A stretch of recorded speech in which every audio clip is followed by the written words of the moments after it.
नमस्कार दोस्तों। आज मैं हाजिर हूँ एक नई कथा के साथ। उम्मीद है ये कथा भी आपको ज़रूर पसंद आएगी।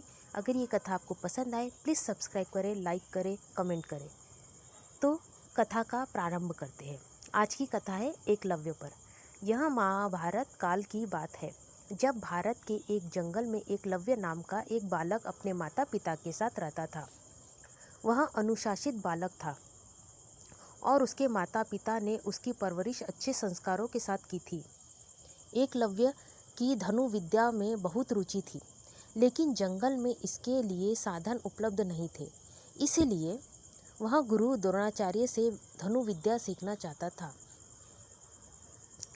गुरु द्रोणाचार्य उन दिनों राजकुमारों अर्थात पांडव और कौरवों को धनु विद्या सिखा रहे थे और उन्होंने भीष्म पितामह को वचन दिया था कि वह राजकुमारों के अलावा किसी को भी धनु विद्या का ज्ञान नहीं देंगे।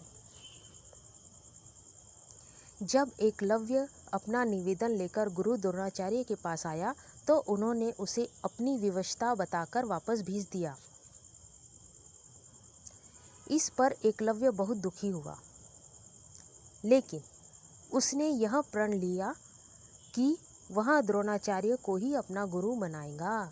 शारीरिक रूप से गुरु की अनुपस्थिति के चलते उसने उनकी मिट्टी की मूर्ति बनाई और उसने सामने तीर कमान चलाने का अभ्यास करने लगा।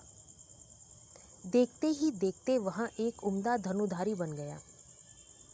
एक दिन की बात है, जब गुरु द्रोणाचार्य अपने शिष्यों के साथ धनु विद्या का अभ्यास करने जंगल की ओर आए।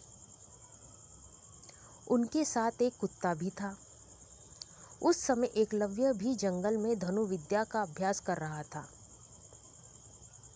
ऐसे में जब कुत्ते को जंगल के एक ओर से आवाज़ आई तो वह उस ओर जाकर भौंकने लगा, जिससे एकलव्य की एकाग्रता भंग होने लगी।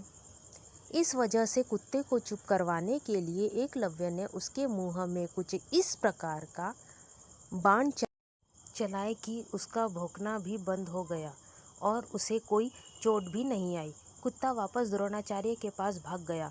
जब उन्होंने कुत्ते को देखा तो उन्हें अपनी आंखों पर विश्वास नहीं हुआ और उन्होंने सोचा कि इतना अच्छा धनुधारी कौन है जिसे धनुष बाण की ऐसी विद्या आती है। जब उन्होंने जाकर देखा तो उसके सामने हाथ में धनुष लिए एकलव्य खड़ा था। अपने गुरु को देखकर एकलव्य ने उन्हें प्रणाम किया।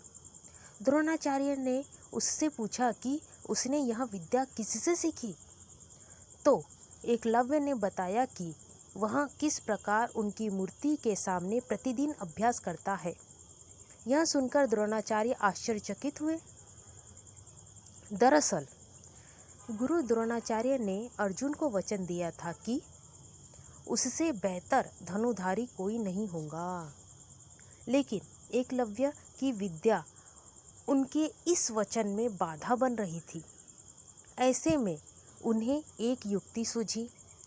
उन्होंने एकलव्य से कहा, वत्स, तुमने मुझसे शिक्षा तो ले ली, लेकिन मुझे गुरु दक्षिणा तो अभी तक नहीं दी है। आदेश करे गुरुवर, आपको दक्षिणा में क्या चाहिए? एकलव्य ने कहा। एकलव्य की बात का जवाब देते हुए द्रोणाचार्य ने कहा कि गुरु दक्षिणा में मुझे तुम्हारे दाहिने हाथ का अंगूठा चाहिए। यह सुनकर एकलव्य ने तुरंत अपनी कृपा निकाली और अपना अंगूठा काटकर गुरु द्रोणाचार्य के चरणों में रख दिया।